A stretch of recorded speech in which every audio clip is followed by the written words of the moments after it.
north, south, east, west side of Scotland. Easdale. They were quarrying. So we'll move on because it says quite a lot of information, but basically it stopped by the 1960s. Quarrying was being done for a few hundred years, and then the seas came in because some of these quarries were below sea, and then that's it flooded the quarries. But I'm not did they flood? You don't know why, in a way, because the quarries do have water in them, but we don't know everything anymore because everything is always different to what we think. Anyway, that's Easdale, so it's not a particularly big island. He said hundreds of people live there, but I can't see that they would because the island itself isn't that big. But there are structures on there where, you know, like derelict ones where people aren't there anymore. But there, on these islands, there's quite a lot of, with this island, there's quite a lot of quarrying going on, or had been going on. It's really strange because it was all over really by, say, the late, early like 1900s, definitely finished by 1960. And, you know, Christian says, we've just been quarried. So these people had quarried us. Anyway, I thought this was a bit interesting, the artillery.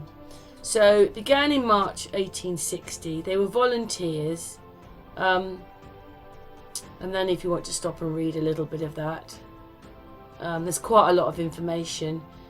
There's one about Queen Victoria, and he pointed the gun and everything like that when she came up to Edinburgh. And look at that, we know they were trained from detailed records in our archives in 1879. So a rifle range was built in 1887, and I think it's still there, well, remnants of it. So that's quite interesting, I suppose, because it's just that part of that history again, isn't it? You know, where we're poor in horses and carts, and then all this stuff's happening. But anyway, all this quarrying.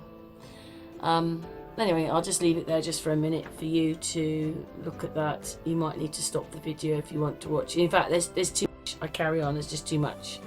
But anyway, I wanted to find out a bit more about why the quarries weren't there anymore. But the guy in the video explained something. And because of what he said, it made me go and look up the quarries. And it says there, hidden for, yeah, basically, well, we'll carry on and I'll explain it.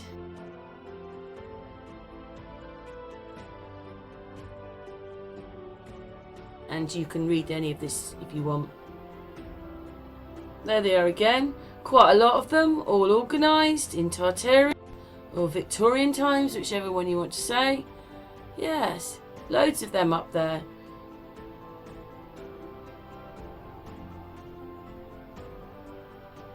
There's the dates.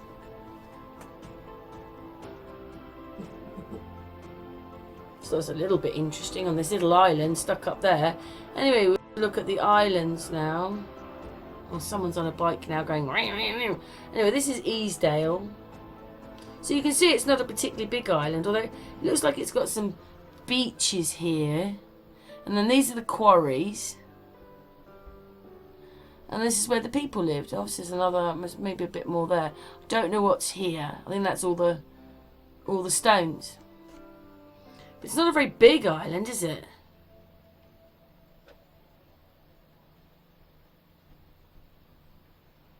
I think it just takes about 45 minutes to go around the whole thing, but there's more islands that were quarrying. This is another one, and this is quite interesting because this bridge here was in 1792. 1792, and it's there! I thought that was an amazing little bridge. It's the little bridge over the Atlantic.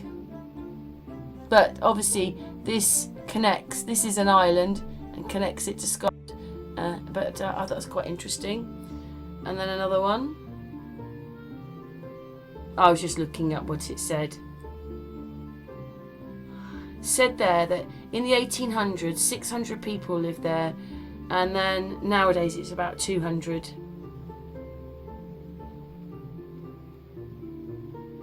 About the slate industry again.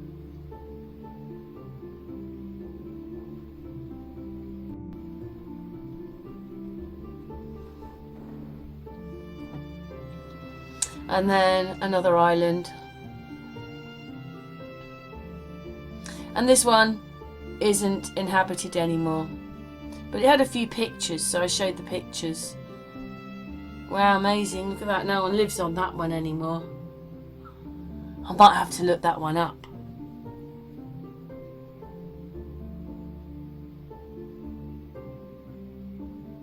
Just some derelict houses on it. But it was the same thing. Little quarrying community.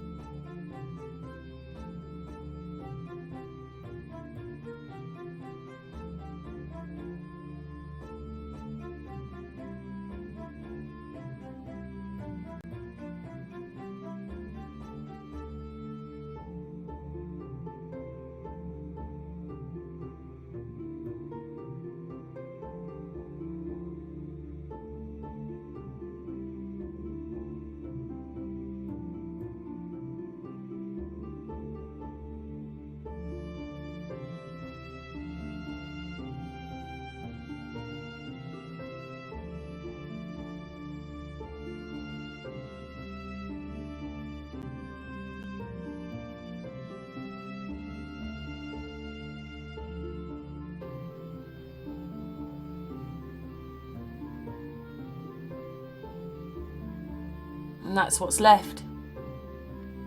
Another empty place. Although I don't know if I'd like to live, I don't know. It's very rural. I mean, I'm rural, but I'm not sure if I want it that rural. Anyway, it says there, roofing the world from these quarries. There's a little bit of information there, and it said, the first recorded account of Easdale Slate is in 1554. Scotland was roofed in 1676 from the slate there, and that one 1631. You can stop and read that if you want, but 1554 says it was roofing the world. So obviously a lot of the slate came from these quarries. They're not the biggest quarries, and you know, they look like holes more than quarries. They were just holes. I don't know how they even got in there. Just must have had machinery. But, you know, he says they were 90 feet deep. So how do they get down there? I mean, they look like sinkholes in a way sometimes. But anyway, what this is about winding the slate. Because once you, like, slit it, it could be, there it explains it. Tough. It's a tough rock. And the sheets may be slit between 12 and 6 millimeters without breaking it. So they were splitting or wining the slate as well. I mean, there's a picture of it. I mean, that could have been it, the big hole. After 1745, so we're talking of quite a long time ago. I was a bit like, wow. The things you don't know. It might not be that interesting to some people. I just found it a little bit interesting. So I just thought I'd make a video on it. Because it fits in that timeline where we're quarrying, things have gone. Oh, and it's not Doggerland side. It's actually the other side of Scotland. So I'm not sure how that quite works. But I suppose the water rose. If there was a tsunami, maybe it all came around England. I think the simulation shows it does. So maybe that's what it was. And he says 1851. So maybe that's when Doggerland disappeared. But this is the other side of, it's not Doggerland side, it's the other side of England, Scotland. Yeah, there's a little bit of information there. And then they've got these little videos showing parts of the island, which I'll show you just pictures. Yes, this little bridge, I don't quite know what's going on there, whether that's a wall in and whether this is something else going on here. This little bridge. There it is. Look at that. He built that in the 1700s. I think he must have known what they were doing. I even thought about it because I thought, it's not the biggest bridge, is it? But it's lasted since the 1700s. And I noticed that the arch is quite deep because obviously maybe for flooding or anything like that. So the bridge could still connect. It's very thin there, isn't it? But look at this. I just think that's amazing that was built in the 1700s. There it is. What a lovely little connecting an island to the mainland of Scotland. Now there's some cottages in another island, but again, this is all slate mining communities. That's another little island. Obviously that's a little slate thing there. I was wondering why they've got cars. They haven't really got anywhere to drive. And all the slate. Beautiful views. And then let's just make sure. Yes, that's. Now we're on to Easdale. And these are the quarries on Easdale. And they go. What beautiful views.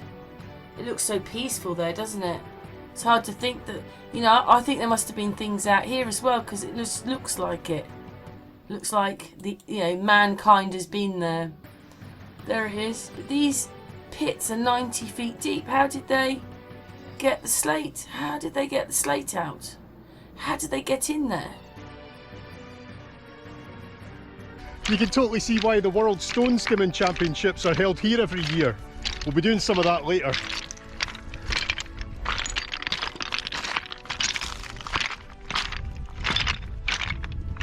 I read somewhere that a lot of the slate contains fool's gold. I wonder if it'd fool Alicia for her birthday.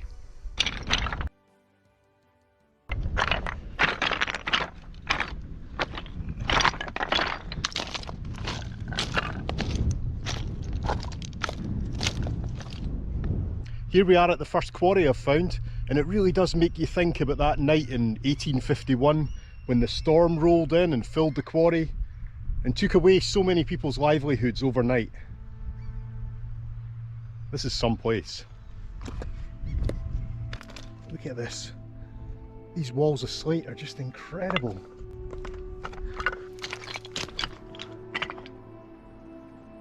It'd be so easy to give an island a nickname like Slate Island, but here, wow, how true is it? It's everywhere.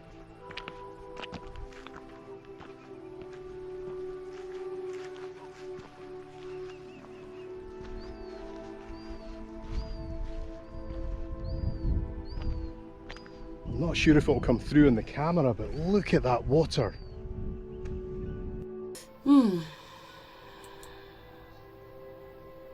I thought that was very interesting. Yes. And then this is Easdale. Oh, let's go back to here. That's that. There's the quarries. And they turn around. There's the little island. See, that's... How could you fit hundreds on here? Yes, you could see in here that there were buildings, or there are bits of buildings left, and yes, look, you can see there's obviously something there, and yeah, there's the little beaches. But how could they fit hundreds more people on there? Surely it wouldn't be much bigger than it is today. There's these ponds. And I suppose you can see, I think this is mankind in here, even though it's flooded. Yeah, it's hard to... Or are they sinkholes? It must be a little bit of information here. We'll let this play. I just thought that was quite interesting. Anyway, onto this bit here. Let's put the video on. So that's explaining what size. I went out a bit farther. Anyway, now we're so far out. Woo. So I zoom back in. So that's where they are. Those islands, and I'll zoom in a bit more.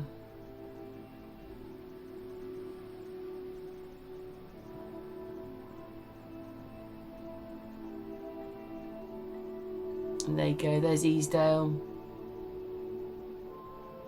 Yeah, and there's more islands there anyway, all doing the same thing. I just thought it was very interesting. I just wanted to know. It just seemed that a lot of them stopped. I mean, in a sense, we don't have slate roofs anymore. Well, some people do. But we have different tiles now. But anyway, it says there, following disastrous tidal waves. Well, let's just stop it there. Let's go back to that bit. It's too fast for me. Shall we? Oh, where is it? There it is. Following the disastrous tidal wave of 1881, but he said 1851, which left the quarries flooded, McCall left Easdale to be replaced by Mr. Wilson, a gentleman who got greater enterprise and energy. The last slates to be taken from Easdale was on a commercial scale, was shipped in 1911, but they said the 1960s. So obviously some of them were still going to the 1960s, but this one closed in 1911, obviously from that flooding, but some of them were still open. And let's put the video on. Is it going to play? Yeah, it's going to play. And then, you know, it just sort of says it stopped. They were cut in the 1950s. So that says 1950s. So there's always different dates, different times. But they were from the 1500s to the 1900s. It's like, wow, and now they don't quarry there anymore. It's amazing to think that, you know, we just think that they were in rags, horses and carts. They couldn't have been. Anyway, there's a few little headings there which you can go and look it up yourself if you're interested. I just thought it was quite interesting because it's like a whole place, a whole community, a whole thing. It's all gone. It's finished. Finished ages ago. Finished well before our time. And it's in that Victorian bit. Anyway, I wanted to read this bit to you. Let's just stop this. It says, summary in the article. The author draws attention to the little-known slate industry that flourished in the Slate Islands off the east-west coast of Scotland. From small beginnings in the 17th century to the industry reached a peak around 1900 before declining to extinction in the 1960s. Attention is focused on the unusual location of some of the quarries below sea level and of their subsequent vulnerability to natural disasters. And so that's what they're saying happened to Easdale, because obviously the water came in from flooding from a bad storm, which was probably a tsunami or something, because we were having those then. And yeah, you can go and look this up yourself. And that's not the only island it happened to, and these quarries were below sea. Anyway, level or whatever, yeah. Anyway, that's where they all are. Look, there's a little picture of them, and there's Easdale Island. And then I just looked up. So basically, the slates come from Italy nowadays, or Spain nowadays. But the biggest slate quarry, when did that? There's another quarry. See, that one closed in 1969. Dinovic. So that's Wales. And that had been going since the 1780s. Wow, just think about it, guys. It's just, they were a lot more industrial, I think, than we think they were. You just think candles and quills, and it's got to be more than that. And there was a little bit of information. It was more about Wales, and I was looking up Scotland. So, you can read the header bars, the headings there. I just thought it was very interesting. I don't quite understand, because it just seems that maybe the quarries were all filled with water because they were redundant now. People were not having slate. But amazing to think that all this was going on then, hundreds of years ago. Anyway, thanks for watching. What's your thoughts?